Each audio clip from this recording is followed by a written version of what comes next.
Nevada Wolfpack wandered into Kinnick Stadium to face off with the hard-nosed Hawkeyes. Iowa initially inserted the pill into the end zone twice in the initial quarter of the game, taking a 14-0 lead.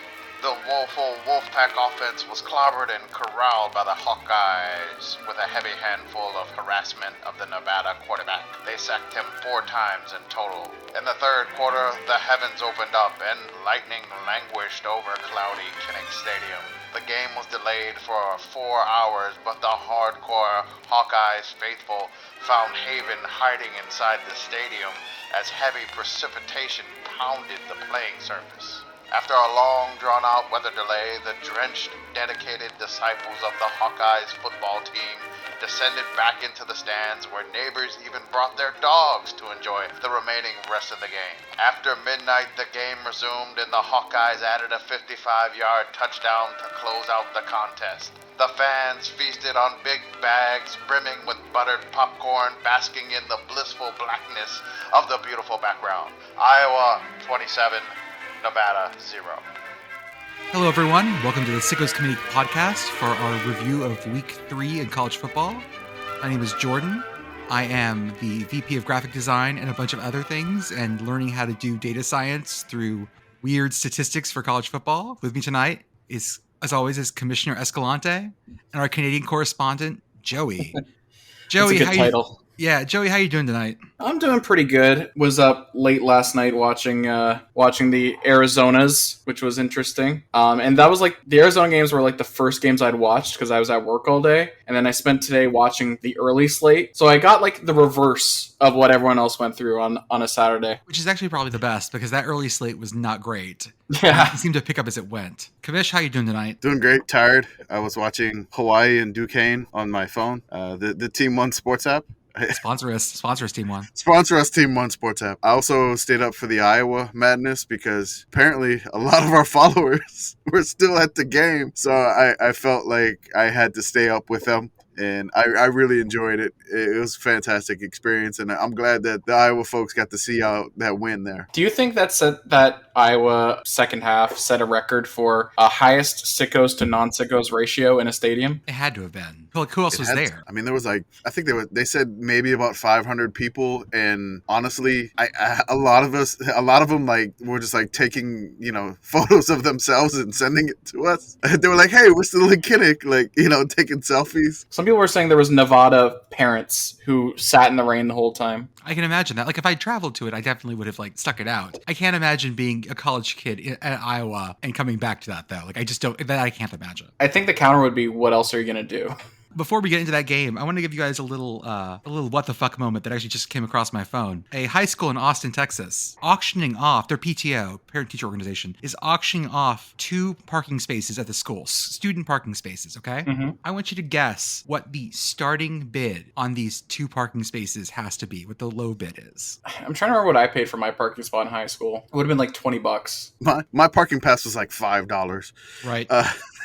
I'm going to go, I mean, you said Austin. I don't know what high school this is. I know there's a lot of money around there. I'm going to say $10,000. I'm less thinking money and more thinking space. Like, is this in the middle of Austin? So where space is at a big premium? No, this is a suburb, but a very rich suburb. Okay. I'm going to say about $200. They're auctioning off 2 with a starting bid is $5,000. But if you just want to buy it now, want the buy it now price for one of them.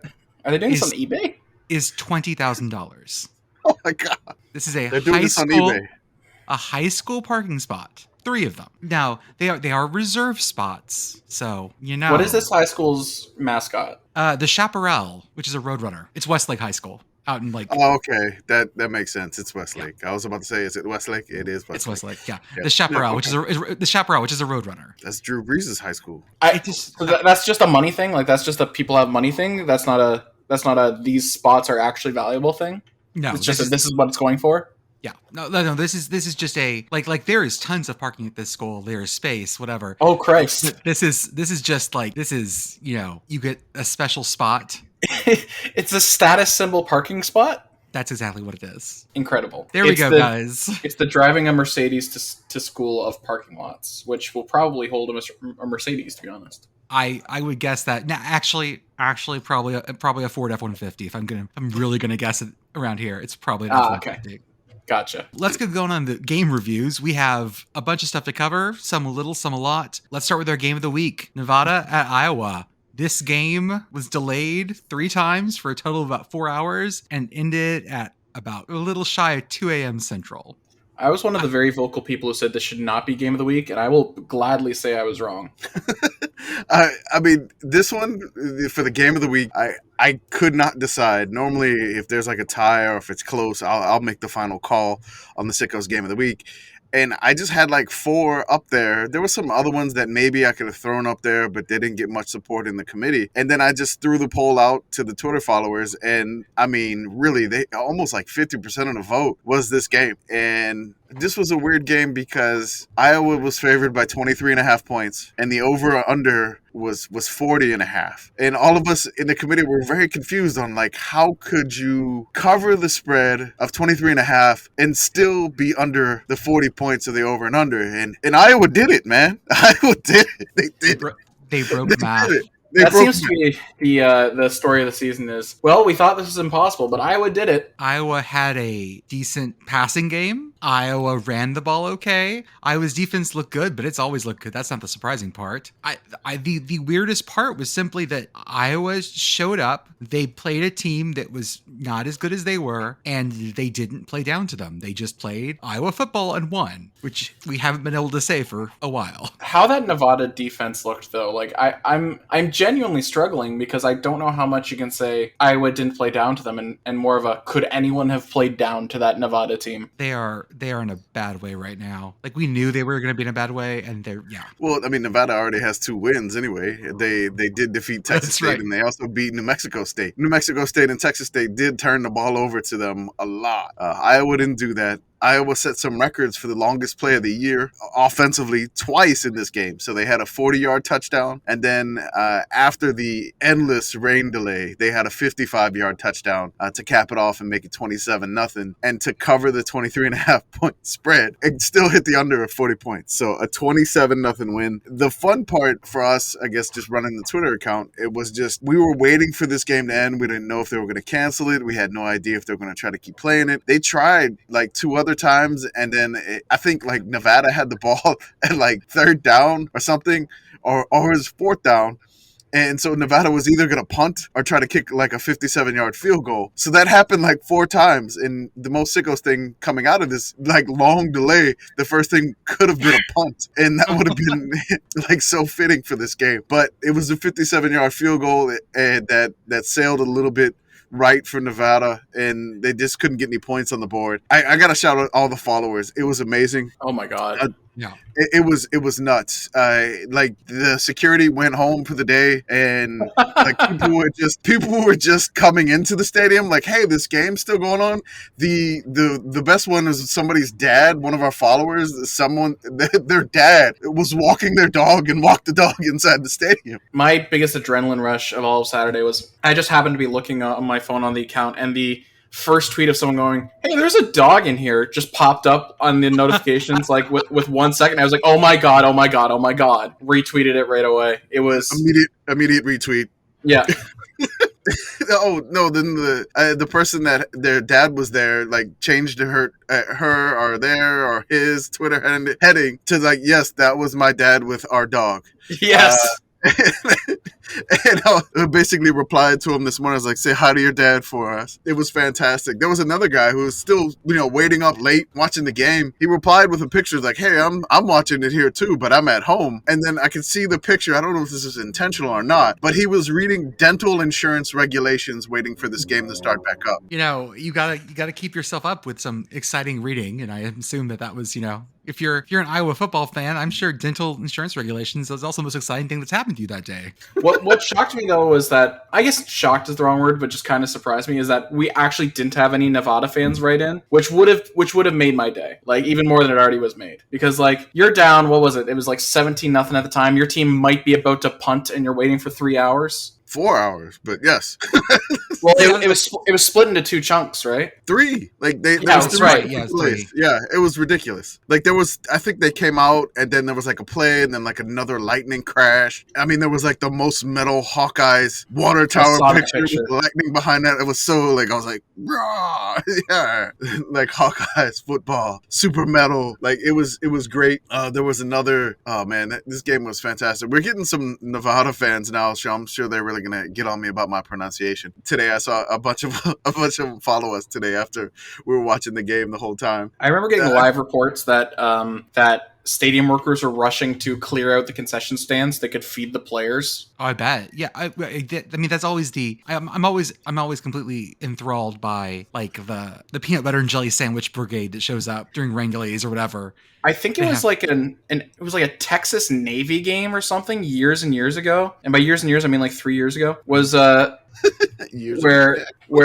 they had one of these delays, and a reporter nonchalantly said like, yeah, and the Texas team is ordering pizzas to the locker room, and a bunch of Twitter people were like, ordering pizzas? How's that going to fuel them for the second half? And I'm like, you try getting any food at like 1 a.m. Mm-hmm. That's going to feed an entire... The thing was that I think towards the end, once they restarted and they made like the fourth quarter, there was just like crowd shots of like the 500 people there with giant, big old bags of popcorn, like the comically sized like popcorn. I was hoping for the Washington State guy to pop back up. I thought they had closed concessions, and in the back of my head I was like, did he go home and get that? Maybe. He had time. Or someone just broke into concessions and just like. I mean, there are houses right across the street from Kinnick, and I had to look it up once I saw the guy walking his dog, just walking into the stadium.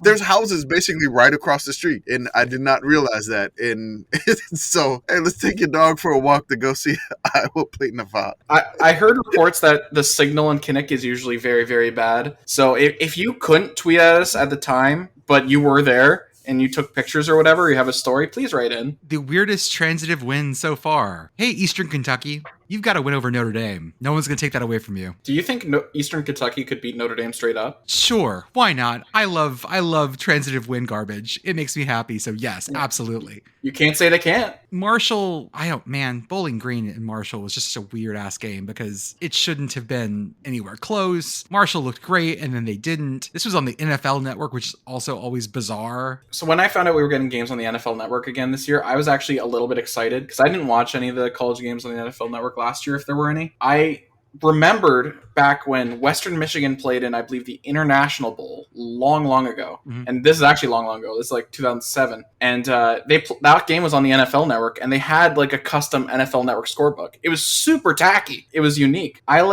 This is kind of the reason why I like the Notre Dame NBC thing, is that they don't use the NBC NFL scorebug. And I got so mad when I tuned into this game and they just had the ESPN scorebug. I was like, show me something different. At least Bally. Like, Bally's is dog water, but at least it's something different. Hey, Syracuse, you won. They did technically win. Kamish, is Syracuse good? I'm just going to say perhaps. Counterpoint. No, they are not.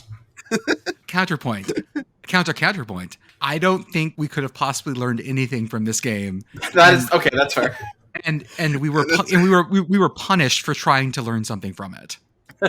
Syracuse would not answer the question. So we're going to say that Syracuse is being a little political with us right now. They won't give us a direct answer to our question. Is Syracuse good? We will eventually find out, Syracuse. Is this the football equivalent of pleading the fifth?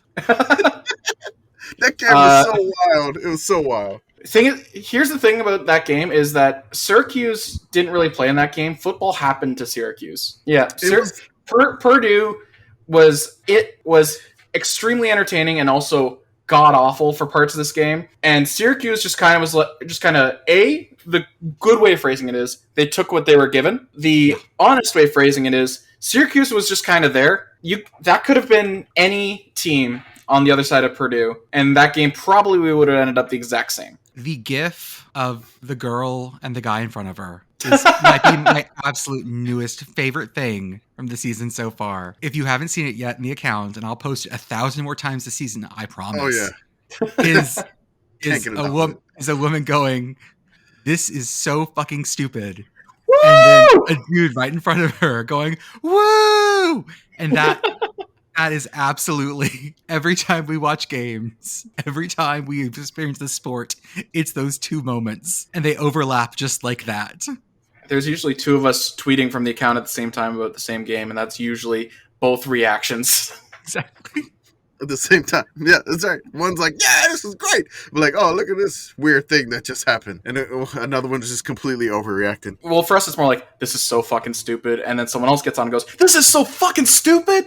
Yeah. It's just awesome. The caps matters a lot. Yeah. That's right. I'll throw the caps every now and then. Someone throwing in the cry face emoji. How far back did Purdue end up kicking off? So Purdue kicked off from their 10 after taking the lead. After taking the lead, they got 2 unsportsmanlike conduct penalties, and they kicked off from their 10. After Syracuse took the lead back, they got more unsportsmanlike conduct penalties, and Syracuse kicked off from Purdue's 35. Here's the thing: these like weird kickoff locations, they happen once or twice a year, but I can't remember the last time it actually mattered. Yes, like this actually mattered. Yeah, this affected the game. Syracuse had a really, what would have been a pedestrian return turned into an awesome return, and that's why they were able to advance the ball with penalties only to the end zone. It was great. I mean, this was the classic game where one team makes a mistake to try to give it to the other team. The other team was like, no, I'm going to make a bigger mistake and give it back to you. And that's what Purdue out Syracused themselves, so to speak. And we didn't learn anything from this game. It was highly entertaining. We got a GIF or GIF for the year out of it, and it is completely fantastic. Thank you so much, Syracuse and Purdue. It was amazing. I think at the end of this year, we're going to forget this game happened, and then we're going to see that GIF and go like, oh, yeah. Yes. I mean that it will cement it in our heads, just like... Yep. Oh, yeah, Syracuse and Purdue played. Why did that happen? Right. That's going to be us in 2 weeks. Can they rematch in the Pinstripe Bowl? I want this to happen again. I do too. Bad Boy Morge presents Syracuse and Purdue in Yankee Stadium. Oh, God. Please. At least they're playing on real grass again. Oh, hey. True. Hey, the App State game, it was game day. Troy played App State way better than they should, and the finish of this game was so insane. If you guys haven't heard it, basically, it was a Hail Mary at the very end that App State's quarterback, threw a little short. It bounced in the air 3 times, and he grabs it. The App State receiver grabs it and runs it in. If you haven't seen our good friend Tim Burke at Bubba Prague on Twitter, he does a great thing where he'll take the radio calls and sync them up with the TV. And we're big fans of radio calls. You'll see us talking about it a lot. I like listening to the radio calls on most games. And I'm going to tell you guys a little story about how this one messed me up. I was at Whole Foods with my kiddo, just trying to get out of the house a little bit. And I had one earbud in listening to the App State game. Just had it sort of on in the background, wasn't paying attention to it, had it pretty low. And I was picking up apples and the kiddo wanted apples and whatever. And I'd heard they were almost 4 and out. They hadn't been passing very well. It looked like this game was over. Troy was going to win. And then it got quiet. And then the radio call screamed so loud that I dropped the apples and then jumped back into another thing of fruit. I caused carnage at Whole Foods because of this game end. So App State, congratulations. I look like a giant jackass. I feel like there's a not insignificant part of the App State fan base that'd be fired up that they ruined a Whole Foods. Oh yeah, absolutely. And that I didn't also burn it down at the same time is disappointing to them. I get that. It was a great game. That ending was nuts. That's one of the ones that's remember the Central Michigan one from a couple years ago in the Bahamas Bowl? It was like that times 11. And even the Central Michigan one gets replayed every year. That's gonna be the Hail Mary from now on. And it was funny because we were just talking about Miracle on the Mountain Part 1. We were earlier this week, we were just talking about that Furman game from 2002, whatever it was, just talking about it. And I had totally forgotten about it. And then to have the bigger version of that happen this weekend, just a great App State. Congratulations. They play James Madison next week, which is going to be a hell of a game. Good awareness by the commentator to immediately pivot to Miracle on the Mountain Part 2. Yes. It was great. Beautiful. The Husky Revolution was brutally crushed by King Harbaugh and his men. Yeah, King Harbaugh came down and put the Husky Revolution down brutally. There's not a ton to talk about in this game, but we've seen the Connecticut Blue Man, right? Yeah. Yes. Hey, Kansas, you're 3-0, and you beat Houston, ranked Houston. That College Game Day is going to Tennessee, Florida, and not going to Kansas Duke is such garbage. Such garbage. Can we call this the Sickos game of the week if it's a good game? Like, is that allowed? That's tough. Like I kind of want to. Can we just like make like a graphic for this being Sickos game day? I can do. Yeah, that I can do. And then it's not the Sickos game of the week, but it would have earned Sickos game day if we had money to travel. We would be going to Lawrence and hosting a podcast with maybe like 5 people that show up, if you're lucky, or maybe some people that pass in the parking lot wherever we're at, and the academy canopy that we had to rent or something. Maybe for like we're coming to your city, we could just like post random facts about the city of Lawrence for the next week. Oh, there we go. Find out some things about Lawrence. Sure. Hang on one second. I'm gonna Google fun fact about Lawrence, Kansas. All right, let's do it. Google results. 50 things you didn't know about Lawrence from thekansan.com. There's 50 things. I don't think there are 50 things. Well, yeah, there are probably 50 things I don't know about Lawrence. There's probably 50 things I don't know about Lawrence. There's probably not 50 things I know about Lawrence. Oh, here we go. The street names in Lawrence have a long history. The numbered streets used to be named for important public officials, while the state named streets are significant in terms of when each state was added to the Union. Massachusetts Street is wider than the other streets in Lawrence. Okay, sure. Does this mean there's a street in Lawrence for every state? Hang on, let me just Google. If there isn't, yeah, where's Hawaii Street in Lawrence? Hawaii Street. No, but there's a Hawaiian restaurant in Lawrence called the Hawaiian Bros Island Grill. You guys want to go for game day? That's where I'm there. That's where we're starting at. That's where we're gonna shoot out of. Yeah, That's right. we're coming to your Hawaiian grills. So, do you think that Northwestern lost to Southern Illinois because there wasn't a trophy? Are we back to this again? Yes. He's a prize fighter. Pat Fitzgerald, he's got to fight for like a belt or a trophy or something. And he's 1-0 in trophy games. He's got the crystal helmet. And that was in Ireland. Now he's 0-2 in non-trophy games. So the theory that our director of Psycholytics, Dr. Garage, he indicated that he didn't think Northwestern was good, and he thought maybe they would go 1-11, and we kind of doubted him, but now they're 1-2, and they just lost to Southern Illinois. The Salukis. Basically, that feels like a March Madness upset a little bit here, but, again, you got a good Kansas. We're talking about Duke. And now we have like the mid-major Southern Illinois with the upset over the low-seed Northwestern Wildcats. Yeah, it's turning into basketball season and football a little bit here. Abilene Christian, the Mizzou Abilene Christian game doesn't need a lot of talk about. Mizzou won, but we learned real fast about why you don't fair catch punts on the 1 yard line. Kickoffs and punts are very different, and We learned this from Last Chance U. yes, and Abilene Christian also learned that yesterday very carefully. The commentator on this call was hilarious. Like, they just fair caught it on the 1. Like, just thinking what everyone's thinking.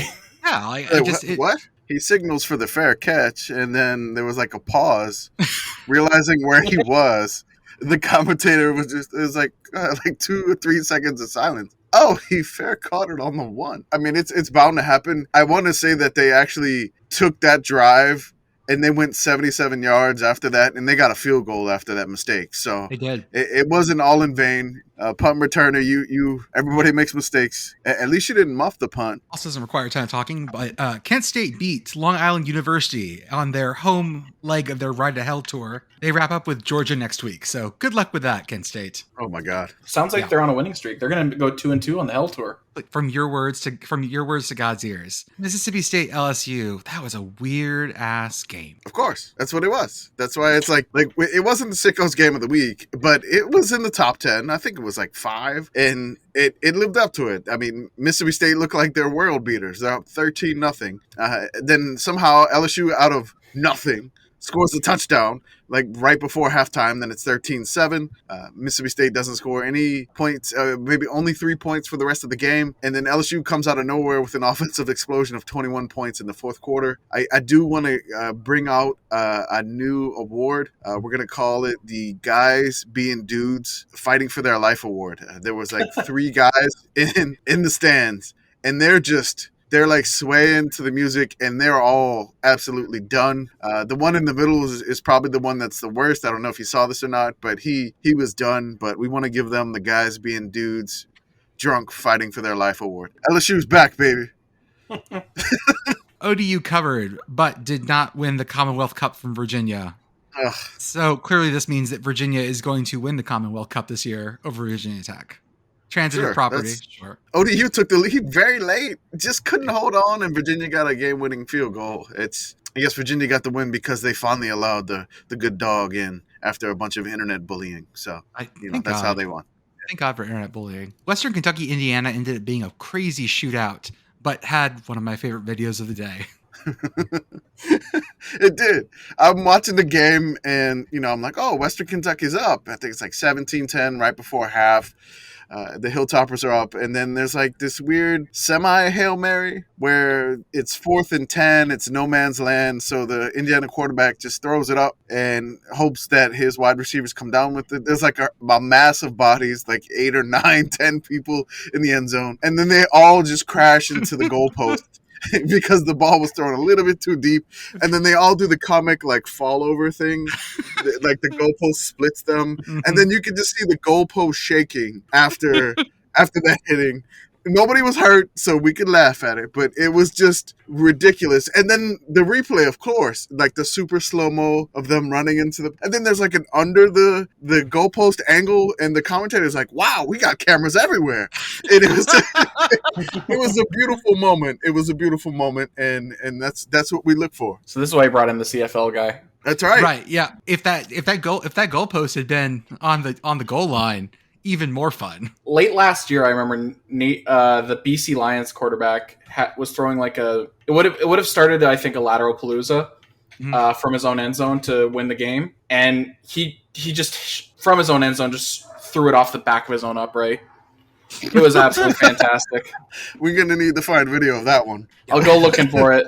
All right, Indiana's 3-0. Western Kentucky should have won the game. They had like a 40-some-odd yard field goal to win it, and they iced them. It worked, but apparently kicking against that glass end zone that Indiana has, I don't know if like the kickers seeing themselves kicking and the reflection throws them off, because I know it messed with Penn State a couple years ago. So I don't know if that's intentional, like it's a mirror into your soul and you will not make the field goal. But it worked. And Indiana is the luckiest 3-0 team, and they're very sickos because of that. I don't know how they keep winning these games, but they are pulling it off, and they are 3-0 because, again, if they lose 5 games this year, they're going to be the first FBS team to have 700 losses. Cal scared Notre Dame, and it was wonderful. Hey, guys, I want to just apologize to everyone if I posted, I got into a mood a couple of days ago with Oski, the Cal mascot, and I just kept sending him through AI algorithms and having different Oskis show up. And then I just felt like posting them all one night. And then as people reacted to it, I just sort of leaned into it, and it sort of became a thing. And I'm just glad y'all were along for that ride, because Nightmare Oski is probably one of my favorite things. I like that started as an apology, and it just ended up with, and I liked it. Yeah, no, yep, that was it. It started as an apology, and then halfway through I was like, wait, why am I apologizing? It's amazing. The whole Cal game, the Cal and Notre Dame game, everybody was just replying with like one of the 9 images out of like, I don't know how many images he threw out there, the hundreds of images of Oski, and they would reply after like we tweet about a play with one of those randomly generated images. So I really thank you for that, Jordan. I appreciate it. And I'm glad we didn't lose any followers over that, because it was ridiculous. And I believe all of those Oski pictures would not allow this game to end. Oh my God. Like, Notre Dame was like, it seemingly sealed the game like 3 or 4 times, 2 or 3 times on the final drive. And you just couldn't, like, it was like, Cal is not dying. And then the Oski pictures keep coming back. It's like, Oski will not let this game end. Dude, even on that last Hail Mary, the ball was in the air forever. It felt like it was there for years.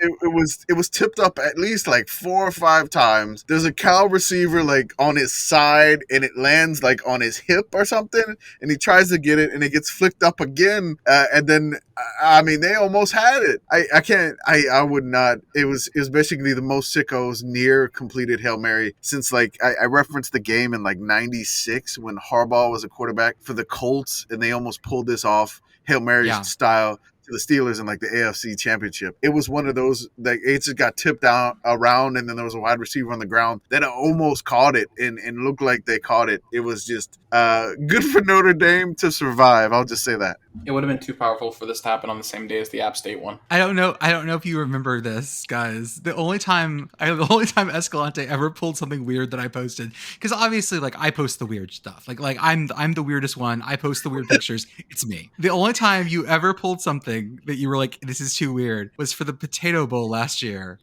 I found a GIF of a Dutch ice cream commercial, which is like a dude just like made of ice cream, like eating his head, like eating ice cream. It looks like potatoes. And Escalante was just like, "We're gonna pull this. No, we can't do this. This is too weird." The only tweet I was like, no, we're gonna delete. We're done. No, I can't. I couldn't handle that. And then Katie, who was on the podcast the other day, the last podcast, she was like, oh my God, I remember that one. It was just so haunting yet hilarious. And I was like, and it's just ridiculous. I was just like, no, I had to shut that one down because it was haunting me. I'll just say that. So in case you're wondering at home, this is us with filters. Yes, right. Yes. This is It gets worse. That's why there's a committee, because we all have these like weird tendencies we lean into if we don't have someone else to control them. Yeah, I was held back on korfball posting for a while there. I still get korfball TikToks, by the way. The algorithm thinks I'm just a korf head. Penn State. What's the word you used here? I was like, Penn State really mortared them. They did. Like 1940s gangster style. They mortared them, see? Brian Harsin is gone for this world, right, guys? So I thought when I think Godfrey tweeted out like the eyes emoji this Sunday afternoon, I thought this could be Harsin. I thought it was Harsin too. But it wasn't. It ended up being Herm. It ended up being Herm, yes. But the thing that's funny for me the most about this, like, I mean, Auburn really wasn't close at all in this game, and Penn State just kept taking it to them. The graphic mistake that Game Day made for like week 1 on Game Day, where it has a picture of Brian Harsin, and it's just like, what is Brian Harsin's status at Nebraska? I did not think we'd be getting this much mileage out of this graphic this soon in the season. It's like week 3, and it is now great. I have a genuine question. What is Brian Harsin's status at Nebraska? I know, now it's like a legit question instead of like it was just a stupid meme. Now it's real. It's like they knew this was going to happen in the graphic department of College Game Day. They are, soothsayers, so to speak. Vandy went to DeKalb, Illinois and won. They were behind and they came back, they dug in and they won. Bowl eligible Vandy, question mark? No, I've been over. So I hate to shut it down because I'd love to play in the space, but after the Hawaii game, me and Remy, a friend of mine, friend of the show, went through Vanderbilt's schedule and we were just like, okay, find 6 wins. No, find 5 wins. And they've got Alabama, Ole Miss, Georgia, Mizzou, South Carolina, Kentucky, Florida, Tennessee. South Carolina. Yeah, maybe. Okay, there's one. Maybe Mizzou. Mizzou. Maybe that's 5. That's 5. Okay. And Vanderbilt's a smart school. And then you just got to steal one from Georgia, Alabama. Not even. You just need your players to be smart, and then there's not enough bowl teams. There we go. 5-7. Smart Vandy gets in. That's the only way, because we're sickos here. You want to look me in the eyes through the screen. I know my camera's not on, but you want to look me in the eyes and tell me that Vandy is beating Ole Miss or Tennessee or Florida this year? Just got to steal one.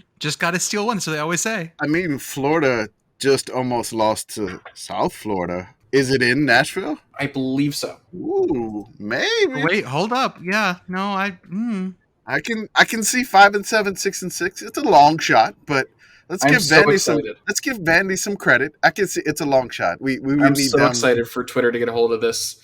Yeah, the Sickos committee. Vandy's gonna beat Florida. I mean, South Florida almost did it, but we'll see.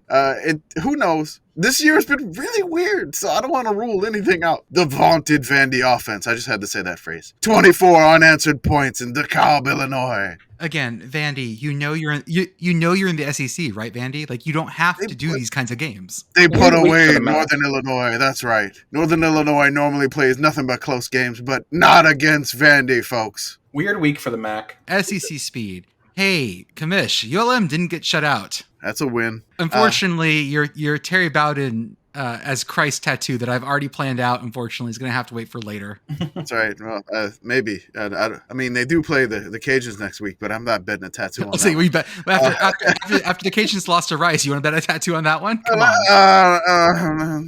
No. I mean, it was close last year, 21-16, but no tattoo for me. There was a funny Reddit post where an Alabama fan was watching the entire game, which I watched the entire game because I'm a glutton for punishment as a ULM fan.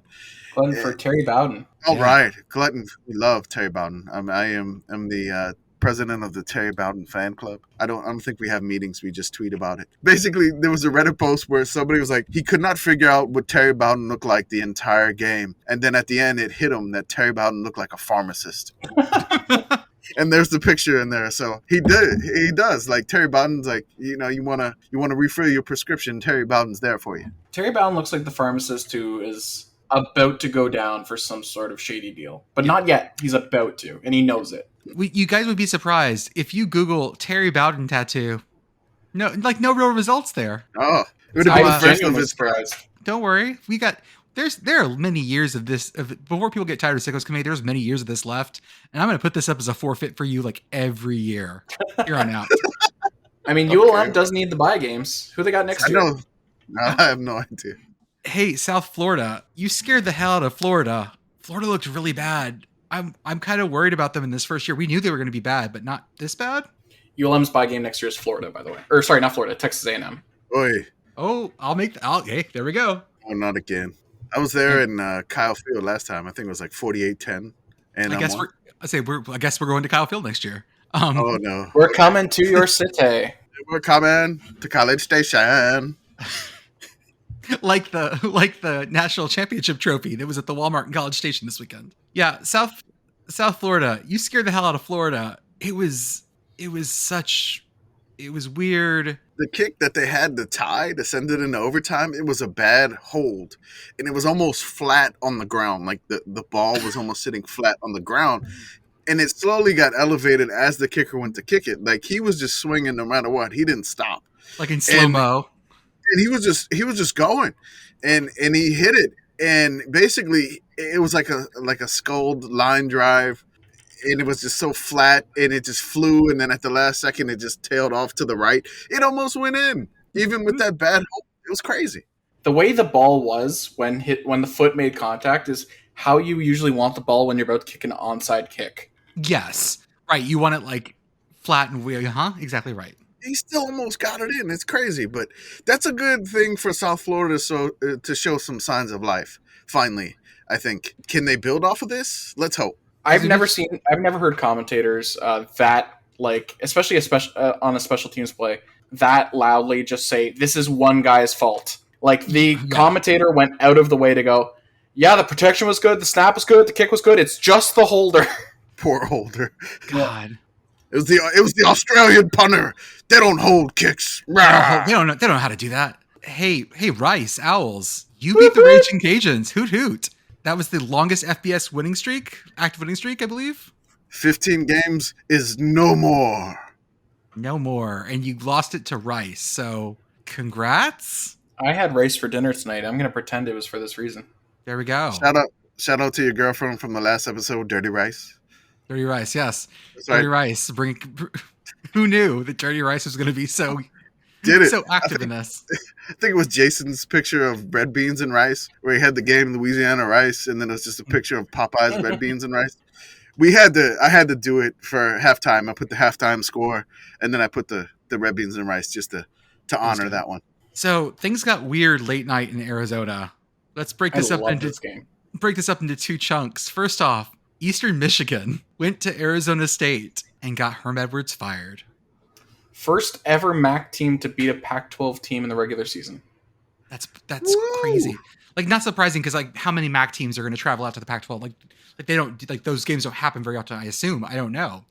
Now I'm thinking about we need more bowl games that are Pac-12 MAC matchups. This game, I expected there to be a game where a team got absolutely taken to the woodshed last night in Arizona, and this was not the game I was predicting. There was a point in the third quarter. It was close-ish. Like it wasn't to the point where we're like, oh, Eastern's got him. It was about like, huh? Like, that point in the game. Yeah. And I was watching, and I knew Arizona State was done when on like a 8-yard pass, EMU makes an ankle tackle, and just out of nowhere, the Arizona State guy just kicks the EMU guy in the neck. Oh, Jesus. And I'm just like, oh, well, Arizona State's done. Yeah. They've lost it. Now, Joey, did you actually bet on this game? I bet Eastern Michigan money line. You are an absolute degenerate. Put God. 10. Was sitting at work. I had Bet365 open, and I remembered who's the Arizona State fan that we have in our committee. I think it's Brooklyn, right? It's Brooklyn. Brooklyn, that's right. Yeah. Brooklyn was saying something about how like the mood around the team was bad, and I just remembered Eastern's real scrappy. And I was like, I got $10, and I threw it on that game. $90 on Eastern Michigan money line right there. Money line, like if you bet Eastern Michigan to cover, okay, that I maybe get, but money line, that's if you're throwing a lottery ticket bet out there, if I'm putting $10 on it, I'm just gonna be like, if I lose $10, that's gonna suck. But it's the meme that I posted. It was like, when you gamble, you can lose 100% of your money, but you can earn 2,000% of your money. Do the math. Mm-hmm.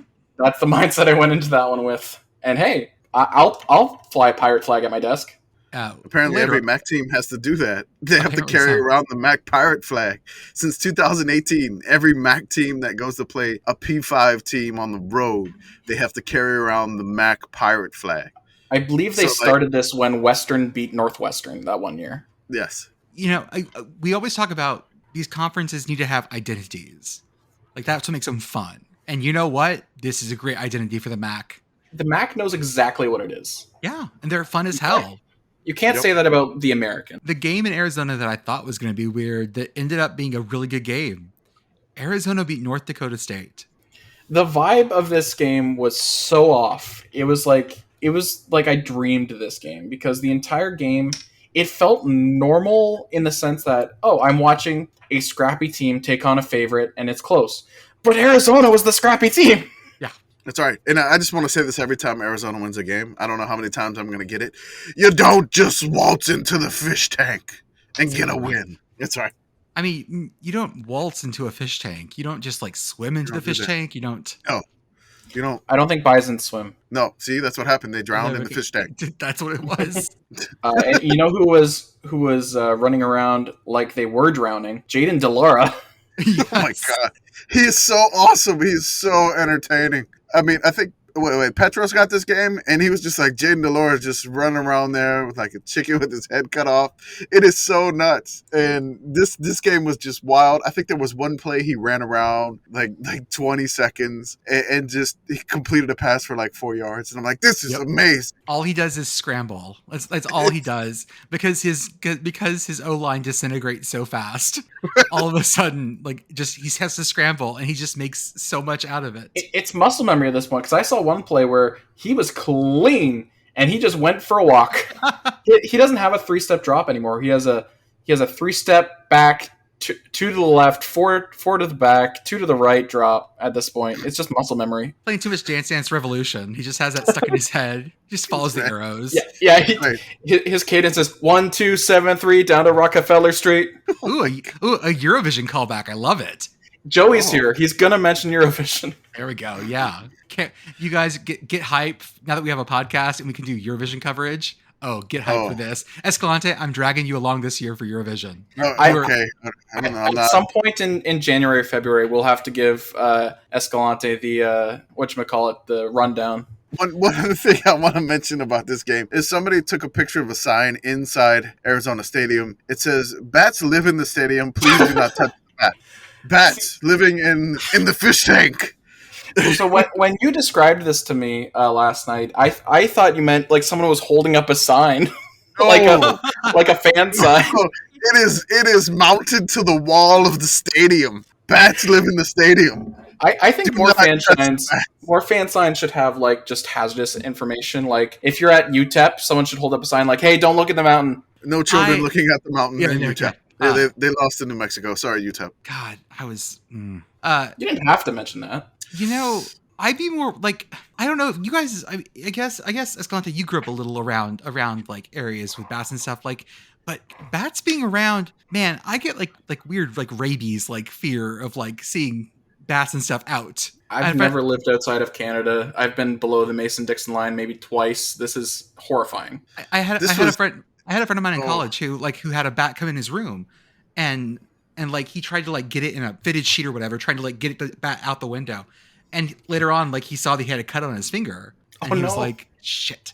And so he had to do the rabies shot series, which is like 9 shots or whatever it is, like very unpleasant things. The weird thing about this is I actually went to Longhorn Cavern this year, which is a little bit outside of Austin and like Brannett, or near Marble Falls, Texas. And inside the cavern, there were bats. They were like really tiny bats. Like, I mean, like maybe like 3 or 4 inches, maybe 6 inches big, very tiny. And we saw like 8 of them. And so my toddler was a little scared, but they didn't move and they were sleeping. It was the morning when we went in there. But yeah.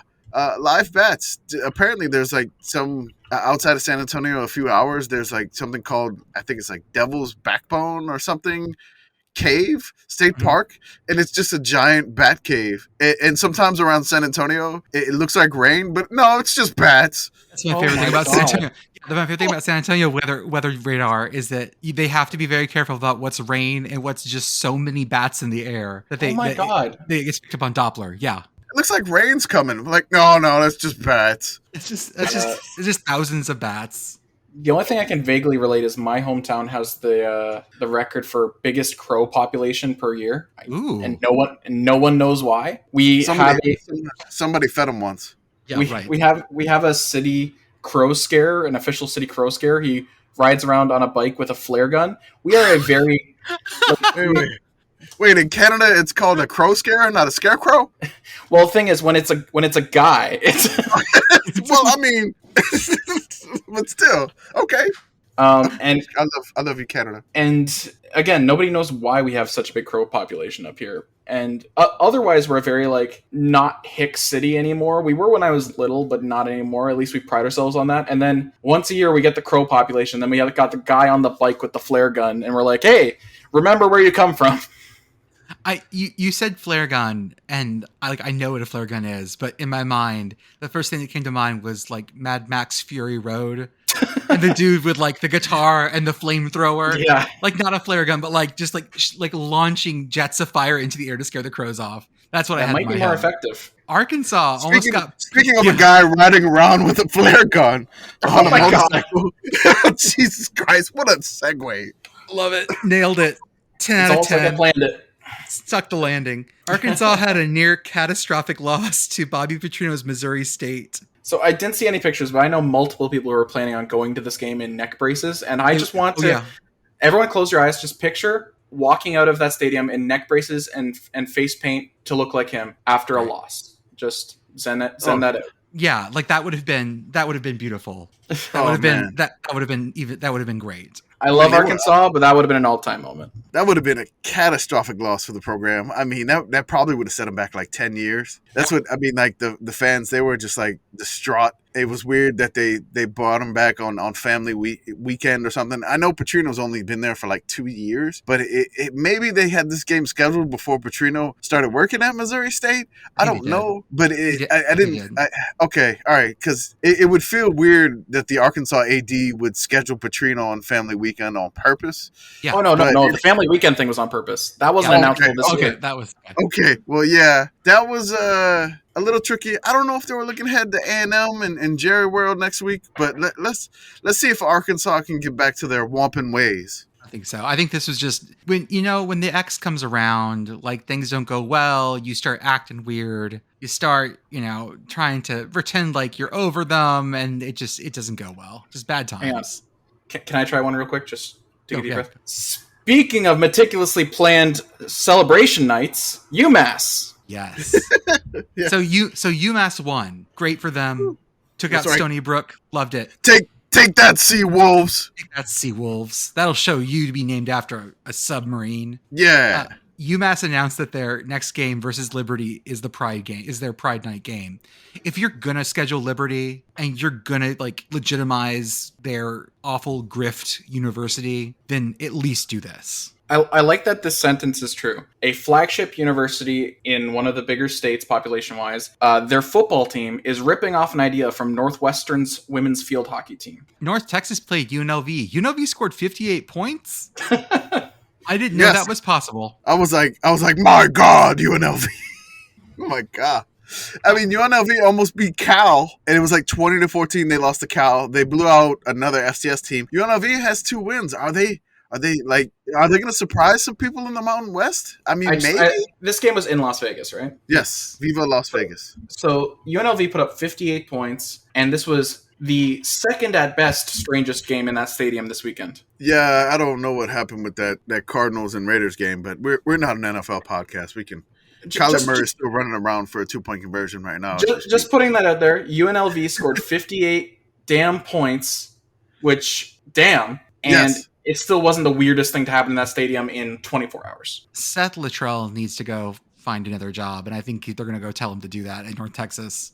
What do you mean, Coach Spencer Hall? Yeah, they're gonna. No, that's the thing. We've just been posting from the future. Spencer Hall's coming in next. That's right. Okay, that's right. He'll get the smooth jazz up. That's right. You know, I thought that Air Force was going to absolutely take Wyoming out. Kamish, you called this one. That's right. I was like, so we got messaged by the message board geniuses folks, and they started doing like guest picks, and they were trying to pick things against the spread. And so they invited like CFB home, and they invited no context week 1 and week 2, and both of them did not get any picks right at all. So I picked this one, Wyoming plus 17. I think I get special bonus points for calling this upset in Laramie, and that was the first guest pick, correct in the history of message board geniuses. So I go down in history in the internet of getting it right. I believed in Laramie. I believed in the Cowboys, and they got it done straight up with the 17 points. I know Air Force was a little banged up. They were ready for that option. I mean, they were suffocating that option, and Air Force had to, resort to passing, and great win for the Cowboys. For some reason, I feel like we had so many people at the Louisville, Florida State game. Like between folks that we know and football media people that we follow, everyone was at this game. Along with John L. Smith. Shout out. Smile. Yeah. It was the Friday game, right? That's why. Friday game. That's right. Yeah. I guess everyone was getting ready for their weekend. Florida State was so banged up, and they still won. I don't know how they did it. Like their quarterback, the backup quarterback that came in, it was just like he threw like an interception on his first pass. I'm like, oh my God. And then he just kept throwing it. And just he was like, whatever, I'm throwing this. I'm not supposed to be playing. I'm throwing it everywhere. And I'm going to throw it to our giant receiver who was like 8'9" or something in the end zone. And he just kept jumping over everybody. Over that 5'11" safety and just like, it was so mean. But that was a great game. Good win for Florida State. They're undefeated. I don't know how they pulled it off. Louisville probably should have won it. Scott Satterfield had a weird game. Yes. He had a little bit of clock commander in him, but at the end, Mike Norvell had the say anything pose by John Cusack, just holding up his arms, and I just pictured a little imaginary boombox there. It was probably playing the war chant, so that would have worked out. But good win for Florida State. Rutgers and Temple was such an ugly, ugly game. So ugly, but beautiful. 16-14. Combined 7 for 29 on third down. It was a rock fight. I thought Rutgers was just because Temple's bad this year. I thought Rutgers was just gonna absolutely blow them out, and they did not. I know we were talking earlier about making trophy games for Northwestern. Can we make this a trophy game and just call it the Big East Championship? Yeah. I don't know why this isn't a yearly game. It feels like it is a rivalry game, but I don't know if they have a trophy. Get UConn in there and make it a Commanders and Chiefs thing. Done. So that's all you got to say. Yeah, I'm on board. Let's go. The commission's on board. 3-way trophies are always the best way to do it. If Rutgers didn't get a pick six in this game, they would have lost to Temple. It's a fun sentence to say, right? It is.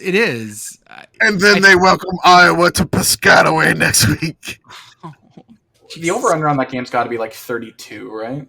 It was 35.5 from what we saw. It could go down. What time does that game kick off at? 6 p.m. Central. Okay, so it's an evening game. It's going to be a beautiful punting matchup. I mean, both of their punters. We need to make a graphic for both of Rutgers and Iowa's punters. Okay. So I'm submitting that to the graphic design department already.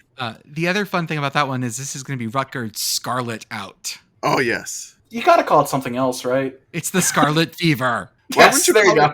Why wouldn't you call it Rutgers Night Out? Rutgers Scarlet Nights Out. Well, just Nights Out. I don't know. Yeah, that's good. That was really bad. Sorry. I'm gonna leave it in so everyone knows that I do edit out your bad jokes usually. I tried my best to help. UCLA beat South Alabama barely, but I think the two important things about that were the worst fake field goal I've ever seen. Like when you do a play like that, you've practiced it, right? How many times do you think that even worked in practice against the scout team? I don't think they've. I guess they practiced it. It I, looked I like it was just so slow. It was I feel like there's one thing. I haven't seen an end zone view of it. I've only seen the side view. But it looked like one guy that shot out of the middle was wide open, but the guy didn't throw it. And so I don't, just on that side view, I need to see the back view. It was a very risky call, but if it's 4th and 2, just go for it. I Who mean, ended up don't. taking the snap? The holder? No, the quarterback who was the holder. Yeah, it was a backup quarterback who was a holder. So I feel like if you're gonna do that, just go for it with your offense. You got a better shot. But I mean, if they would have kicked the field goal and they made it, UCLA would have had to score a touchdown instead of a game-winning field goal, in which they pulled it off and pulled off that. They avoided a Sun Belt upset, but that was a close one. I see the thought of doing like the fake audible, which is you now have a competent guy who can throw the ball against special teamers. Yeah. However, I would counter by saying you are South Alabama and UCLA special teamers might be better than your defense. I don't think Chip Kelly is long for this world. I mean, if Troy Aikman makes a post about Chip Kelly like he did about UCLA's attendance, maybe, I don't know. But Troy Aikman was like, "There's nobody at the game. You need to show up to Pasadena. We need an on-campus stadium." There's also no space at UCLA. Like that's part of There's none. nothing. None at that campus. None. UCLA also, I think they said that like it was move-in weekend too. So like that was part of it, was that it was really early. But again, like even if it weren't move-in weekend, They Wait, might have they're got just got another 1,000 people. They're just starting school? they're just starting school. They start real late. They do quarters. Texas avoided some big embarrassment. It ended up being 41-20 against UTSA. It was not that close for a lot of the game. Texas fans were like ready to throw themselves off bridges after a while, and it came around. Well, it was 14-7 UTSA at one point, right? There was like 17-7, 17-14, and then Texas tied it up at 17-7, and then UTSA just probably didn't have the depth to deal with Texas, but they pulled away at the end. Basically, the second half, I saw a post from some San Antonio folks I got on Instagram. They're like, the second half didn't happen. It was only the first half. So the one thing that I got from this game, there was a tweet. It said, I'm just going to read it verbatim. "A person with issues jumped onto the field and climbed into the Bevo pit during the UTSA game. He started to mount Bevo before an officer pulled him down and arrested him. I saw the video. Bevo was not hurt." Do you think the issues this person had were that Bevo owed him money? I'm going to imagine this because there's a famous bar in San Antonio, which I think was called Cowboys, but it may be called something different, that had a mechanical bull. And so there were some rowdy UTSA fans that were at the Texas game by the Bevo stands in the end zone. And I feel like, hey, I've rode a mechanical bull. Let me try to ride Bevo. And this would be a great story for my friends. And this happened in the second half, so maybe it went off the rails, but I don't know. I'm gonna give a rowdy Roadrunner fan. I'm just gonna say that's who tried to do it. It's a great story. I'm glad you were. Like I said, Bevo was not hurt. I don't know if this guy was. yeah. The tweet never specified, which was weird. I'm gonna say it was a guy that did this because I don't think there's no way this was a woman. There's no way. I mean, there's some rowdy San Antonio, lady fans, as Charles Barkley said. But I definitely, I don't know. Yeah, it's definitely a crazy San Antonio guy. I definitely would see that it had to do this. There's no way that somebody in Austin would do this. It had to be a rowdy Roadrunner fan. Jordan, so you're saying the San Antonio ladies were going save a horse, ride a cow? That's it. That's it. That fits perfectly. Pitt won their revenge match in Kalamazoo, and they're still so mad. They are so mad. All the Pitt fans were just furious. This is the game of the week where everyone hated it. Everybody hated it. Like Western Michigan hated it. Pitt hated it. They won 34-13. Narduzzi ball is back, baby. That's right. And, the high-flying offense of last year is gone. The first offensive touchdown in the game was scored with 1 minute and 30 seconds left in the third quarter. They had trouble running the ball on WMU, and I've been watching every Western Michigan game this year, and our run defense is not great. Yeah, it's bad. It's not great. And they couldn't get the ball going. They couldn't run the ball at all. My favorite part was at the end was Pat Narduzzi was at one of those tables giving his post-game press conference. It's like one of those fold-out tables you would see in like a church. It's just like one of those brown beat-up tables where you'd have to fold out the legs. And he was just sitting there with like a little mic and a pit logo. There wasn't even a background. It was nothing. It was just Narduzzi talking, and it was beautiful. I loved it. Do you know what this game felt like? It felt like when you watch someone play NCAA 14 and they pick Army and run them with an air raid offense. Like, that's not what they're built for. Why are you trying to do that? Miami at Texas A&M. I'm kind of glad game day didn't go to this because Miami was bad. Very bad. Miami, let's give the stat. Miami is the first team since at least 2000, the year 2000. Let me say it like Conan O'Brien. In the year 2000. That's right. To record more than 27 first downs in a game and score 0 touchdowns. I'm going to be straight up with you guys. Like I said, I watched the games backwards today. So this was one of the last games I saw. And this was so boring. Yeah, it was. It was so boring. Like, nothing happened.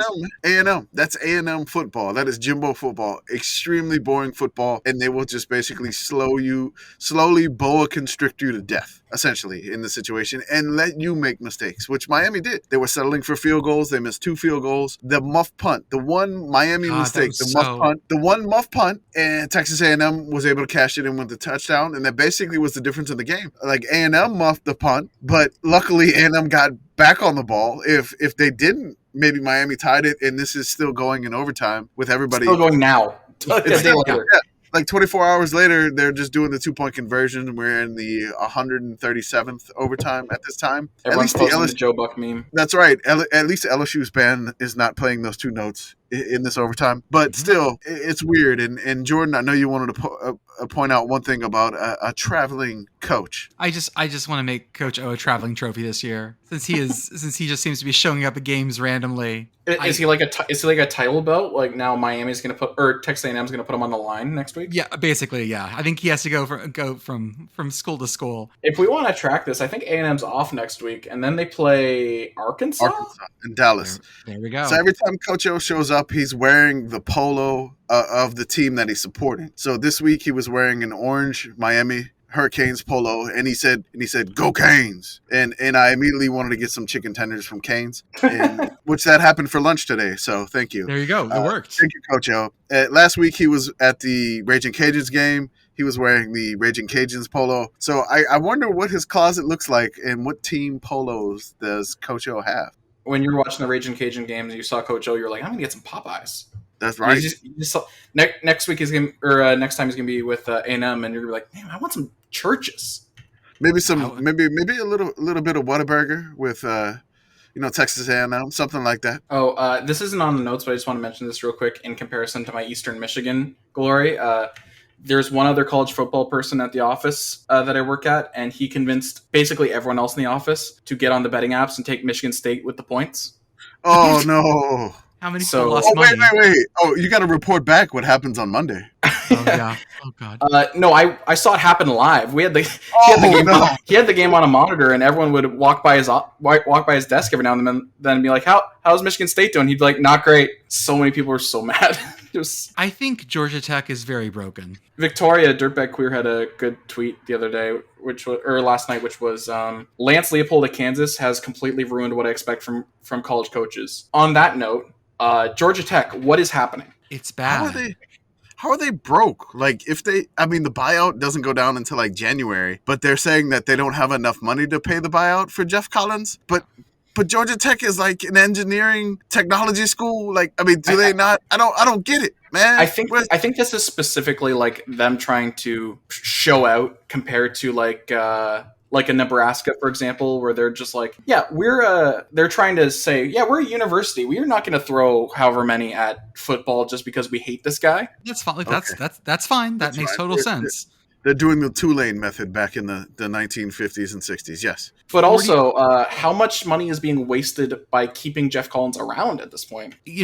Someone made a very good point last week about Georgia Southern. They're also switching off the option, and they seem to be doing it pretty quickly. So I guess you don't need fucking hell. I forgot to ask if I can swear on this. I'm sorry. Yeah, it's fine. With like, are you kidding me? I think fucking hell deserves a bleep. Oh, for sure. No, No, I'm gonna actually bleep out and leave fucking in. It's fine. They lost 42-0. They didn't turn the ball over any times. Didn't give Jesus Ole Miss Christ. any cheap points.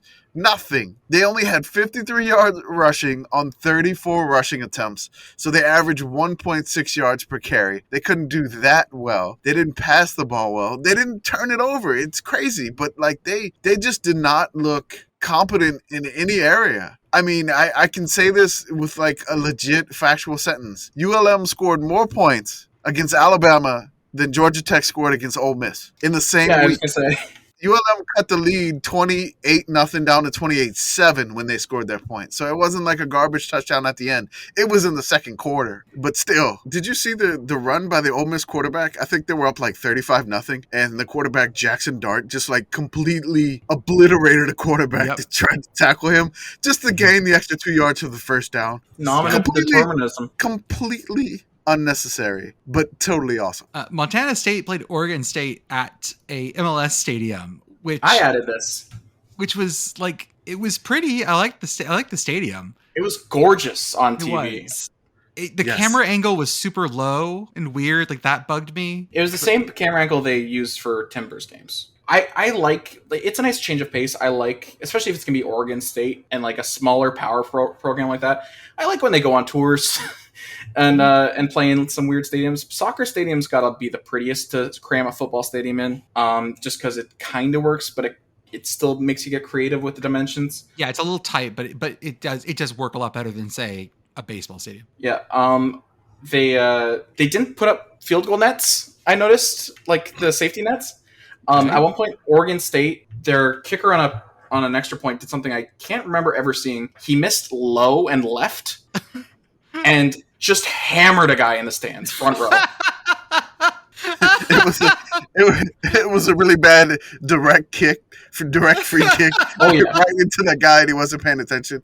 You know, if he would have made that, they would have got him 69 points. Instead, they had to settle on 68. So yeah, it was I don't know. like, This is worth it. Oregon State's kicking looked awful this game, but their special teams was actually pretty good, because there was like the nicest, and it might have had, the camera angle might have had something to do with it, but like the nicest looking punt return touchdown I can remember in a while, because it was all blocking. It was beautiful. It was like, oh man, it was the punt. so pretty. The punt was like, it was long, but it was like low in a line drive, and it was caught. There was really good blocking, and then the punter, this might have been the camera angle, he looked really tall. I checked, he's 6'2", but maybe just like he doesn't slouch as much when he runs. Got hammered on a block, and but it was one of those hits because he was standing up pretty high. He got hit high and just kind of crumpled. Like his feet stayed where they were and his upper body went down, and that was the last block to get him into the end zone. And Oregon State had a decent crowd at Providence Park. Yeah, and it was in that moment, which I'm regretting writing this down now, I thought, damn, Oregon State might be good. I think they are. Rank the Beavers, rank them. They are in the AP poll additional receiving votes, so maybe. They should be really ranked, though. Like they should be. They hammered Montana State. Montana State's supposed to be good, I think. They were in the FCS championship last year. Yeah, they were, and they hammered them. Oh, it wasn't close. What is Akron pump fake punt? Oh, it's beautiful. So Akron's playing Tennessee, and they're down 35-0, and it's Akron. Their time to punt again, and Tennessee brings the house. Everybody's coming. They're gonna block this punt. They're gonna return it for a touchdown. But the Akron punter pulls the ball back, and he pump fakes like he's gonna punt. So everybody goes flying by the punter. Everybody goes flying by the punter, and then he just steps to the side, and then he pumps it, and he punts it, and it's beautiful. I mean, it was a great punt, but like he faked out the entire like Vols special teams, and I don't know how many times this would work. I really wish ULM would be able to do this, because Texas blocked the punt and returned it for a touchdown, and Alabama blocked the ULM punt and returned it for a touchdown. So maybe ULM punter can learn this from the Akron punter, because this was beautiful. Like they're coming. There's like 3 guys flying at him in the air, and he just fakes like he's gonna punt it, sidesteps, and then punts it. We see a punter make a deke punt, like maybe let's say half a season, because like we see it every now and then, but like that's one of those things where it's like I've never seen that really fail, but because when it works, it looks awesome. But I just imagine like, man, the one time that doesn't work. That was the best murdered. play that Akron had all game against Tennessee, probably too. So, and then the best play that South Carolina had all game against Georgia was the South Carolina punter pass. Like it was a fake punt with the punter, and the punter's like doing like he's got the shoulders going. He like throws the shoulders one way, and he looks the safety off, and he throws it right down the middle to convert. And then after he converts it, he's like, "Let's go, let's go, let's keep going, let's run the hurry up, let's run the hurry up." Yeah. He's like, And it was beautiful, and that was probably the best play that South Carolina had all game. It was ridiculous. So Akron and South Carolina, same level. Your best play was probably with your punters, which is probably not a good sign on how things went for the week. I am an Ivy League homer. So I'm going to start mentioning Ivy League football now that Ivy League is actually playing. Because, we don't start football until now. We only play a 10-game season because we're so dedicated to academics and not because we're trying to save money on things. The Ivy League opened 7-1 this weekend, which is the best start we've had in ages. Would have been perfect, except for Yale losing to Holy Cross. So fuck Yale. And Harvard should have lost to Merrimack on Friday night. Again, a game that I think we were the only ones watching. Dude, the camera work in that was phenomenal. We had no idea where the first down markers were. We had no idea if it was first down, second down, or third down. We had to listen to the commentary, which was going in and out, ridiculous. And I made the horrible Photoshop. That was me. Definitely not the VP of graphic design of the Merrimack versus the Monitor, the metal ship battle in the Civil War. It was great. I don't know. It worked out, and they went to OT, and Merrimack should have been able to salt the game away, and they just couldn't pull it off. I mean, it's just bad. I was upset about Merrimack's clock management. That's how much of a sicko I am. The clock commander of the week. Oh yeah, so we had some nominees. We had Scott Satterfeld not taking a timeout against Florida State for reasons which we don't know and they're unexplained. But luckily, Florida State missed a field goal, and that really didn't hurt him too bad. Also, Jim Harbaugh apparently taking UConn so incredibly seriously. In the first quarter, he had to call 2 separate timeouts, and he used 2 timeouts in the first quarter against UConn. I don't know why, but again, it was UConn. It could not have been that serious, but apparently it was for Clock Commander Harbaugh. This one, we're going to give it up for the Denver Broncos coach, Nathaniel Hackett. It was so bad. They got so many delay of games. I have never seen this happen before, but the entire stadium at Mile High was just counting down the play clock like it was a shot clock in the NBA to keep the coach invested and to verify that he still has enough time to get the playoff and to avoid more delay of games. It was just incredible. So we've awarded this twice. First to Jeff Collins for not using his timeouts in the first half and then blowing them so fast in the second half. And then now, Nathaniel Hackett, you have won the second Clock Commander of the Week. We don't know how many times we'll do this up the week because we're sickos and we probably don't keep track of this stuff. But congratulations, you are the Clock Commander of the Week. We salute you. Congratulations, Nathaniel Hackett, on winning the first Sickos Committee NFL Coach Clock Commander of the Week. Again, we salute you, Nathaniel Hackett. I'm sure we may see you later on this year. Yeah. Congratulations on your first NFL win, though. I appreciate that. If we had an NFL only Clock Commander, he would have got it last week too. Oh my God, yes, for sure. After selling for that field goal, so we can give it to him 2 weeks in a row. Screw it.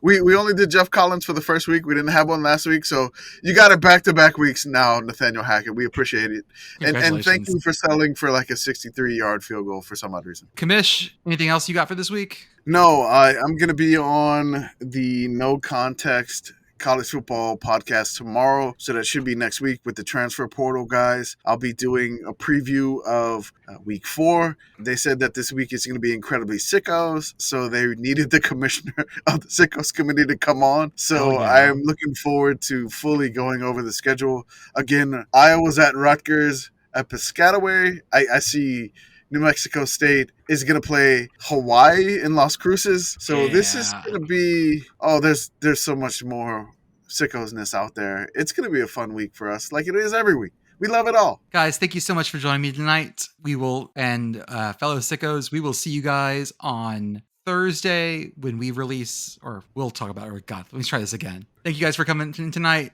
Always great to talk about week 4. Yes. Oh my God. Oh my God. It's always great to talk about week 4. It is always great to talk about the recap of week 3. I want to wish everybody a happy yes, haha, yes. Shout out to Iowa. We love your dog in the stadium, and we'll continue on next week, and we'll see you Thursday with the week 4 preview. We will see you guys then. Thank you.